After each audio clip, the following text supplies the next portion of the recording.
लेकिन महाराज जी मैं डॉक्टर हूँ और मैं देखता हूँ कि महाराज जी जो डायलिसिस पे रहते हैं महाराज जी, वो महाराज जी उठ नहीं पाते। हाँ, उठ नहीं पाते। महाराज जी आप भगवत सचिव हैं महाराज जी। इसलिए भगवान की कृपा से केवल ऐसा कि हम बोल रहे हैं, नहीं हमको भी परेशानियां होती है। ऐसी परेशानी होती है तो आदमी उठा के लाते हैं, डायलिसिस से पकड़ के लाते हैं, लेकिन थोड़ी देर में फिर एकदम तो महाराज जी हम लोग से बोलते हैं कि ऐसा कुछ कर दीजिए या फिर व्यर्थ हो जाए या तो हमारी जान छूट जाए। हाँ, यहाँ आकर के एक डायलिसिस मैन बोल गया कि महाराज जी मेरी मृत्यु कब होगी। मृत्यु मनाते हैं, मृत्यु मनाते हैं, बिल्कुल ठीक बात कह रहे हो। इतना कष्ट होता है कि मृत्यु मनाते हैं। अब पानी पीने तक के लिए रोक है। आप हमें बताओ, एक आदमी बोल रहा है, उसकी गर्मी नहीं बढ़ रही, उसकी प्यास नहीं बढ़ेगी, तो अब हम जब पानी पिएंगे इतना से नहीं हो जाएगा, तो हमको 2 लीटर 2 लीटर पानी भी तो है ना। अब आपकी और बच्चियां अंदर नहीं होगा, पानी भी है 100 किलो की, तो इसको चाहिए भी तो। अब इसका राशन, इसका पानी इसके अनुसार चाहिए। अब जैसे ऐसे हैं तो उनको वैसे चाहिए, हमको वैसे चाहिए। तो ये भगवान के आश्रय से है। भगवान का भी आश्रय हट जाए, संयम नियम हट जाए, तो जैसा डॉक्टर साहब कह रहे हैं कि चारपाई से उठना मुश्किल हो, व्हील चेयर पे चलते बड़ी परेशानियां रहती हैं। हर समय आनंदित रहते हैं। ये नहीं कि आपके सामने ही, हम हर समय एकांत में इससे ज्यादा आनंदित रहते हैं। इसमें तो हम बातचीत कर रहे हैं, एकांत में जब होते थे इससे भी ज्यादा आनंदित रहते, क्योंकि प्रभु से जुड़े रहने में जो सुख है वो कहीं सुख नहीं है। में पढ़ तो उसका ढंग नहीं बना दिया है, लेकिन अगर घरों में जो है शौचाचार का पालन नहीं हो रहा है, नित्य क्रिया का पालन नहीं हो रहा है, भगवत दर्शन कैसे समय अपने बच्चों को अपने परिवार जा सकता है, पिता अपने बच्चे के दोस्त दर्शन कर सकता है, गुरु अपने शिष्य के दोस्त दर्शन कर सकता है, मित्र अपने मित्र के दोस्त दर्शन कर सकता है, लेकिन अपने दोस्त दर्शन न करें। कहीं हम गए हम परिवार में शौचाचार का पालन नहीं हो रहा है। अपने को चाहिए कि हम, अगर वो हमारे प्रियजन है उनको समझा दें, अगर प्रियजन हमारी बात नहीं मानने वाले तो अपने शौचाचार की हम सीमा को पवित्र रखें, हम वहाँ भोजन न करें, हम वहाँ अपने आप को बचा दें। ये बात ठीक जी रणधीर सिंह जी, रात जी रामचरितमानस में एक चौपाई में नारद जी गरुड़ जी से बोल रहे हैं कि जही बहु बार नचावा मोही सोही व्यापही विहंग पतितोही, जबकि नारद जी श्री भगवान जी का नाम उच्चारण करते रहते हैं, तो माया व्यापृत नहीं व्यापन हवा लगती है, ये हवा तब लगती है माया अपमाना, भी कभी कभी अपमान। जब तक हमारे हृदय में ये बात रहती है कि हमारा साधन, हमारी तपस्या भगवान की कृपा से चल रही, तब तक अहंकार जागृत नहीं होता। नहीं तो देखो, देवर्षि नारद जी सुंदर घाटी देखी, बहुत सुंदर वन देखा, समाधि में बैठ गए, अखंड समाधि लग गई, भगवान के चिंतन में डूब गए। अब देवराज इंद्र को चिंता लगी, ये अगर पूर्ण हो गए तो कहीं हमारा इंद्रासन न ले जाए, उनको डर बना रहता है। तो उनके पास जो सुविधा है वो भेज दी भ्रष्ट करने के लिए, कामदेव, मलय मारुत, बसंत, गंधर्व, सरा सब भेज दी। और उन्होंने सब अपना जाल बिछाया। देवर्षि नारद जी की आँख खुली,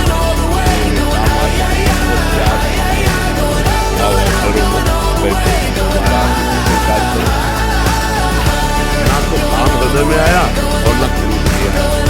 अब देवर्षि नारद जी जब ना पर चिंतन किया, क्योंकि जब भगवान शंकर पर काम ने अटैक किया तो भगवान शंकर काम से पीड़ित नहीं हुए, लेकिन क्रोध आ गया और उन्होंने भस्म कर दिया। अब वो भगवान शंकर पर गए, शंकर जी के पास गए और कहा कि हमने काम पर विजय प्राप्त कर लिया, में क्रोध भी नहीं आया।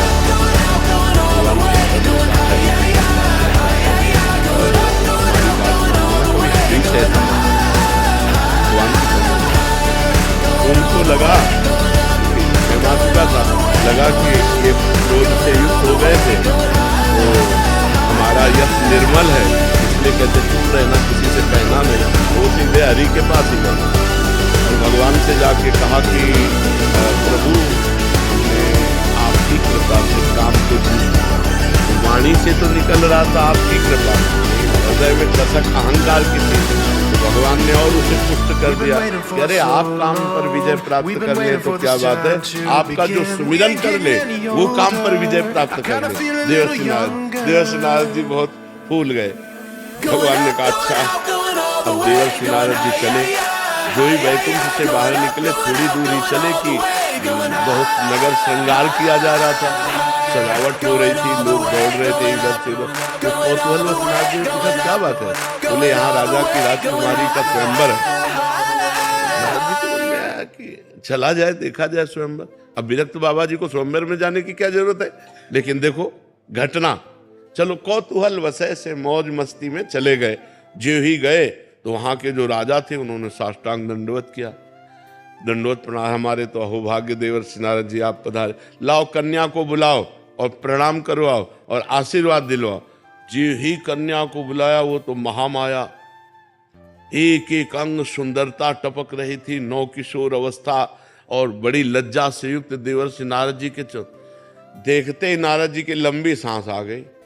लंबी सांस का मतलब काम अंदर जागृत हो गया और अभी भगवान से कह के आ रहे हैं कि हम काम विजय करके आ रहे हैं। न शंकर जी ने रोका था लेकिन नहीं मारे, परम वैष्णवाचार्य जगत गुरु भगवान शंकर की बात नहीं मानी। अब राजा ने कहा कि महाराज कन्या के कर कमल को देखो जरा, रेखाएं कैसी हैं। अब जो ही स्पर्श किया तो नारद जी को बस अंदर भारी व्याकुलता, और जो ही रेखा देखी तो रेखा में लिखा था जो वरेगा वो अजर होगा, वो अमर होगा, लक्ष्मीपति होगा, और कितने सद्गुण। नारद जी ने जैसे ही जो कुछ आया बताया, बस इसके बाद वो तो डूब गए, सोचने लगे कि मुझ नारद से ब्याह कैसे करेगी और मुझे ही ब्याह करना है। मेरे परम हितैषी भगवान श्री हरि है। ये बात देखो बहुत जोर की है कि माया से मोहित होने पर भी किसी अन्य का आश्रय नहीं लिया, उनका मेरे परम हितैषी भगवान हरि है। एकांत में गए और भगवान श्री हरि का सुमिरन किया तो भगवान प्रकट हो गए, बड़े कौतुकी। कहो देवर्षि नारद। बोले प्रभु बहुत बड़ी समस्या है। क्या समस्या है? बोले अब इस समय भजन साधन कुछ बनेगा नहीं, हमको उस राजकुमारी से ब्याह करना है, तो हमें हरि रूप चाहिए, आपका रूप। जे और एक बात और कह दी, जे विधि हो ये नाथ हित मोरा, करो सुबेग दास में। जिस तरह मेरा हित हो, वो हित यही समझ रहे हैं कि सुंदर रूप मिल जाएगा भगवान का, वो राजकुमारी हमको वर्ण कर लेगी। तो भगवान ने कहा कि हित ही नहीं, जे विधि हुई है परम हित। नारद सुनो तुम्हारा जिस तरह परम हित होगा वही मैं करूंगा। जाओ, मैंने तुम्हें हरि रूप दिया। और हरि कहते हैं बंदर को भी, बंदर को भी। मरकट बदन भयंकर दे। अच्छा, और इसमें ये चमत्कार था कि केवल राजकुमारी को बंदर रूप दिखाई दे रहे थे और दो शिव पार्षदों को बंदर रूप दिखाई दे रहे थे, बकाया सबको देवर्षि नारद जी दिखाई दे रहे थे। अब नारद जी जाके आगे के सिंहासन में बैठ गए कि मुझे हरि रूप, और जे ही राजकुमारी जयमाला लेकर के आई तो उसने कहा इस कुरूप बंदर को किसने बैठाल दिया? माला लेकर के दूसरी तरफ चली। अब नारद जी जिस राजा के पास जाते वो उठ के खड़ा हो जाता, क्योंकि सबको देवर्षि नारद दिखाई दे रहे। नारद जी आगे आगे बैठते, लेकिन राजकुमारी ने जयमाला नहीं डाली। थोड़ी देर में भगवान आए, नौ किशोर अवस्था, सुंदर रूप। राजकुमारी ने जे ही जयमाला पहनाई, नारद जी का हृदय विकल हो गया कि अब तो हम जी नहीं पाएंगे। ये देखो माया का प्रभाव। जहां काम विजयी महात्मा वो कह रहे अब हम जी नहीं पाएंगे, तो शंकर जी के पार्षदों ने कहा थोड़ा अपना रूप भी तो देख लो। तो जल में जे ही रूप देखा, मरकट बदन भयंकर दे। अरे हमारे साथ छल किया गया। और भागे भगवान की तरफ तो देखा रास्ते में ही रास्ते में ही भगवान मिल गए जो दूल्हा बने हुए थे। देखा कि ये तो भगवान है। तो उन्होंने कहा तुम परम स्वतंत्र हो, तुम्हारे ऊपर आज तक किसी ने शासन नहीं किया, लेकिन नारद से पाला पड़ा है। जाओ, मैं साप देता हूं, जैसे मैं स्त्री वियोग में दुखी हूं ऐसे तुम दुखी होगे, और जो मुझे बंदर का रूप दिया यही तुम्हारी सहायता करेगा। भगवान ने कहा स्वीकार। और जहां साप स्वीकार किया तब हरि माया दूर निवारी, तहां न रमा न राजकुमारी। तब नारद जी का होश आया जब माया हटे। अरे प्रभु, मैंने आपको साप दे दिया चरणों। भगवान ने कहा जाओ, जपो जाए शंकर सतनामा, हो यही हृदय तुरंत विश्रामा। भगवान शंकर के नामों का स्मरण करो, वही क्योंकि अपराध बन गया ना, भगवान शंकर ने रोका तो मारे नहीं। तो बड़े बड़े महात्माओं को जब कभी अहंकार आ जाता है, अब गरुड़ जी को अहंकार आ गया, जब देखा कि मेघनाथ को भगवान ने युद्ध में परास्त कर रहे, तो मेघनाथ ने नागपाश का प्रयोग कर दिया। अब भगवान उसकी मर्यादा के लिए नागपाश में बंध गए। अब गरुड़ जी को बुलाया गया, तब गरुड़ जी ने सोचा ये हमारे भगवान है, ये तो हमारे ऊपर सवारी करते हैं और हम इनको आज मुक्त करेंगे नागपाश से, नहीं तो साधारण मनुष्य की तरह बंधे पड़े हैं। क्या ये वही भगवान है जो मेरे ऊपर विराजमान होते हैं? अब बड़ा संशय हो गया, बड़ा संशय। नागपाश से मुक्त तो किया, लेकिन ये विश्वास में संशय खड़ा हो गया कि भगवान है कि नहीं है। तो फिर भगवान शंकर के पास गए, तो भगवान शंकर ने कहा काकभूषुंड जी के पास जाओ। तो उमा ने कहा कि आपने क्यों नहीं समझा दिया? तो बोले कीन हो इसका बहु अभिमाना, सो खोवन चा कृपा निराना, खग जाने खगही की भाषा, ताते उमा गुप्त कर राखा। मैंने इसीलिए बताया कि अब ये पक्षियों में सर्वश्रेष्ठ गरुड़ जी हैं। जब पक्षियों में सबसे नीच काक कौवे के पास जाके नीचे बैठेंगे, तब इनको समझ में इनका अहंकार दूर हो जाए। काकभूषुंड जी तो महान भजन के मूर्तिमान स्वरूप, तब वहाँ जाकर के अभिमान का मोचन हुआ। तो कई बार बड़े बड़े भक्तों को अभिमान आ जाता है, जब अभिमान आता है तो माया थप्पड़ियाँ देती है। बकाया उनका नाश नहीं हो सकता, उनका पतन नहीं हो सकता। इसीलिए हर समय भगवान के चरणों का आश्रय लेना चाहिए कि कभी तपस्या और साधना का अहंकार भी ना आ जाए। हम बड़े ज्ञानी, हम बड़े भगत, तो फिर माया परीक्षा ले लेगी, और परीक्षा ले ले वो भगवान ही बचावे, नहीं माया परीक्षा ले ले तो फेल ही होना पड़ेगा। उसका ऐसा स्वरूप है, उसकी ऐसी जाल है कि उसमें फंस करके बड़े बड़े भ्रष्ट हो जाते हैं।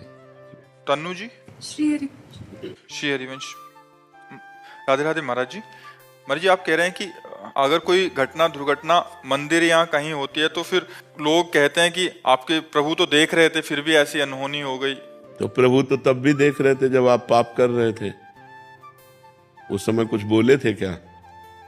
प्रभु तो उस समय भी देख रहे थे जब आप पाप कर रहे थे। तो जब परिणाम आएगा, तो चाहे मंदिर में हो और चाहे आप धाम में हो, चाहे गली में हो, वो तो सर्वत्र भगवान विराजमान है। अवश्य में भोक्तव्यम कृतम कर्म शुभाशुभम, तुमको अपने कर्म का फल भोगना होगा, चाहे जहाँ हो वो अपने कर्म का फल भोगना पड़ेगा। या तो उसका प्रायश्चित कर लेते, या तो इतना भजन कर लेते, ना भजन किया ना प्रायश्चित किया तो कर्म भोग तो भोगना ही पड़ेगा। ये कृपा कहो कि मंदिर और धाम आदि में जो कष्ट मिलता है, जहाँ बहुत मिलना चाहिए वहाँ थोड़े से काम चल जाता है। अगर मृत्यु भी हो गई तो मंगल हो जाता है। तो ये भगवान की कृपा कहो कि भगवान के धाम या भगवान के रास्ते पे यदि हमारी मृत्यु होती तो मंगल हो जाएगा, वैसे तो होना ही है। तो अवश्य जो मिनट जो सेकंड जहां आपको मरना है वहीं मरना है। जो मिनट जो सेकंड जिस समय तुम्हारे शरीर को दंड मिलना है वहीं मिलना है, ये पहले से निश्चित हो चुका है। भगवान क्यों बचाएंगे? आपने भगवान को पुकारा क्या? आपने भगवान का भजन किया क्या? आपने भगवान की आराधना की क्या? क्यों बचाएंगे? पूरे संसार को छूट दे रखी है। तुम चाहे पाप करो चाहे पुण्य करो, अपने कर्म का फल भोगो या भजन करके भगवान को प्राप्त कर लो, पूरी स्वतंत्रता दे रखी है। आप जो कर्म करोगे वैसा दंड आपको भोगना पड़ेगा। अच्छे कर्म करोगे अच्छा फल मिलेगा, बुरे कर्म करोगे बुरा फल मिलेगा।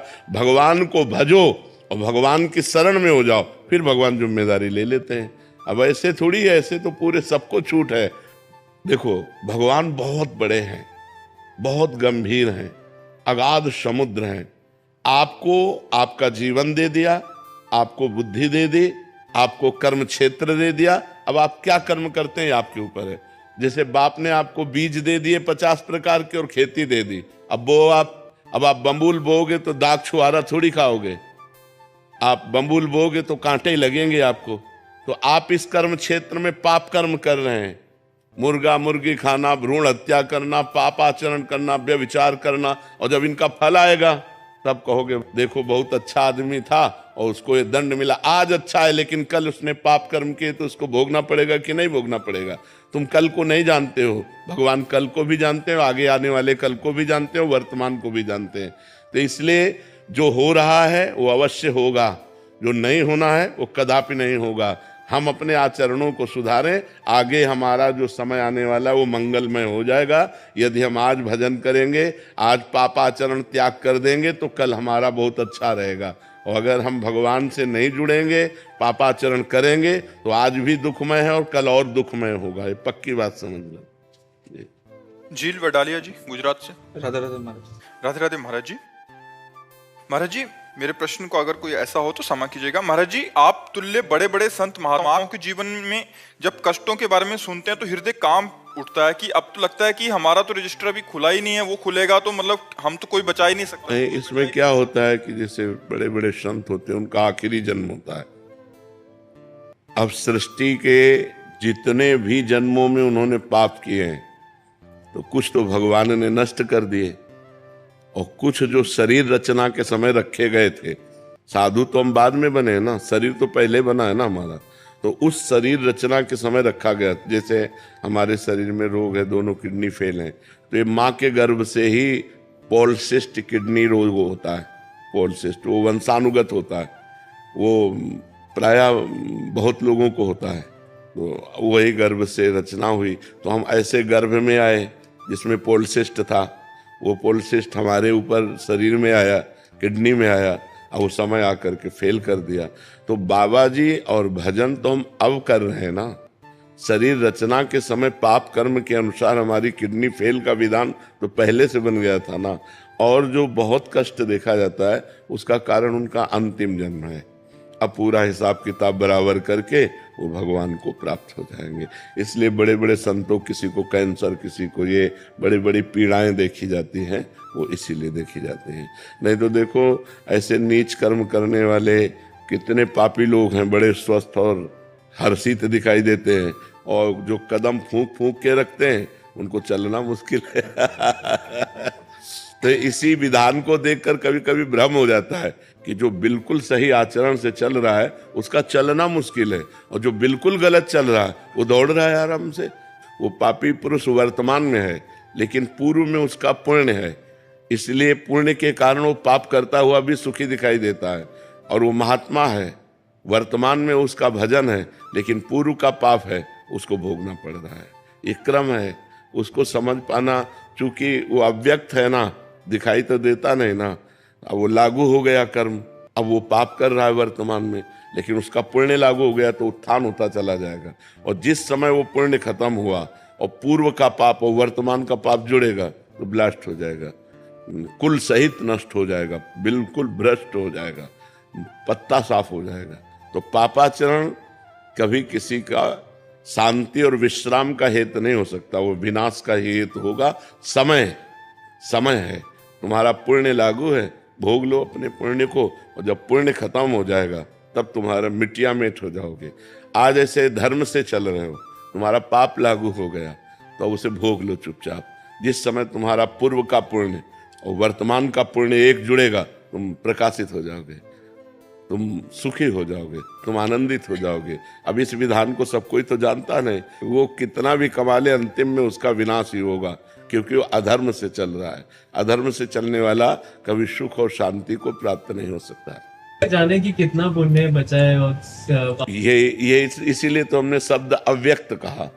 अव्यक्त माने जो व्यक्त नहीं है। अब हमें क्या पता, वो तो भगवान जान सकते हैं। हम तो इतना भी ज्ञान नहीं है हमको कि हम माँ के गर्भ में 9 महीने रहे तो कैसा लग रहा था। इसी जन्म में माँ के गर्भ में 9 महीने रहे, 1 सेकंड का भी ध्यान नहीं है भला, 1 सेकंड का भी अनुभव नहीं है कि कैसा लग रहा था। तो पूर्व जन्म का हमें क्या ध्यान, और अनेकों जन्म का हमें क्या ध्यान, अनंत जन्म का हमें क्या ज्ञान, ये तो भगवान ही जान सकते हैं। शरद जी अहमदाबाद से। राधे राधे महाराज जी। महाराज जी, आप कह रहे हैं कि गृहस्थ जीवन में रहते हुए, कारोबार करते हुए क्या भगवत प्राप्ति संभव है? हाँ, जब नाम चलता रहे और पाप कर्म ना हो तो। ऐसा थोड़ी कि गृहस्थ को भगवत प्राप्ति नहीं होगी, गृहस्थ को भगवत प्राप्ति होगी, पर वो पाप कर्म नहीं होने चाहिए और नाम निरंतर चलना चाहिए। भगवान ने अर्जुन जी को आदेश किया, माम अनुस्मर युद्ध च सर्वदा सर्वकालेषु माम अनुस्मर, मेरा स्मरण हर समय करो और युद्ध च, जो अपना कर्तव्य कर्म है उसको करो। इससे भगवत प्राप्ति हो जाएगी। पाप कर्म होगा तो फिर भगवत प्राप्ति कैसे हो सकती है? पाप कर्म ना होने पावे, बेईमानी ना होने, व्यापार है तो ईमानदारी का सौदा होना चाहिए।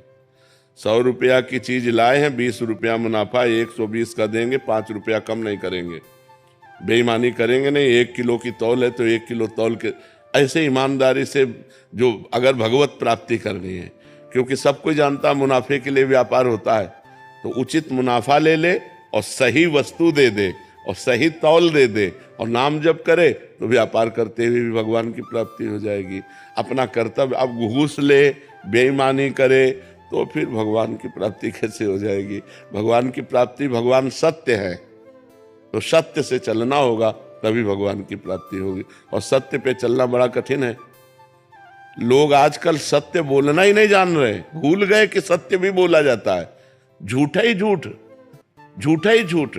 मतलब जब से मोबाइल की सृष्टि हुई तब से हमें लगता है कि और झूठ पास वाली गली में है। बोले हम आगरे से बोल रहे हैं, आज तो नहीं मिल सकते तुझे नहीं बोलते लोग, मोबाइल पास वाली गली पे है, लेकिन वो बोले हम तो इस समय आगरे में हैं, आज तो आपसे नहीं मिल सकते। 1 सेकंड में झूठ बोल गए। तो झूठ बोलना मोबाइल आदि से बहुत ज्यादा हो रहा है और वैसे भी झूठ बोला जा रहा है। मतलब बात को बना लेना है, सत्य बोलने की कोई वार्ता नहीं रह गई। और नहीं असत्य संपातक पुंजा, झूठ बोलने जैसा पाप नहीं, लेकिन बहुत झूठ बोला जा रहा है। बहुत सावधानी रखनी चाहिए। गृहस्थी धर्म में ईमानदारी से, सत्यता से चलो तभी भगवान की प्राप्ति होगी, नहीं तो भगवान सत्य नारायण है। कैसे ऐसे झूठ बोलने से, बेईमानी करने से, पापाचरण करने से भगवान की थोड़ी प्राप्ति हो जाएगी? अंदर द्वंद चलता रहता है। नाम चलाओ अंदर अंदर तो द्वंद खत्म हो जाएगा। काम जो धन का लोभ है ना, इतना ऐसे पागल कर देता है। हाँ बिल्कुल पागल कर देता है। हाँ अगर नाम जो भी करते हैं वो भी बहुत नाम चलाओ, नाम, फिर आप देखो भगवान का नाम चला के अंदर अंदर देखो, हर व्यवस्था सुधरती चली जाएगी, द्वंद खत्म होते चले जाएंगे।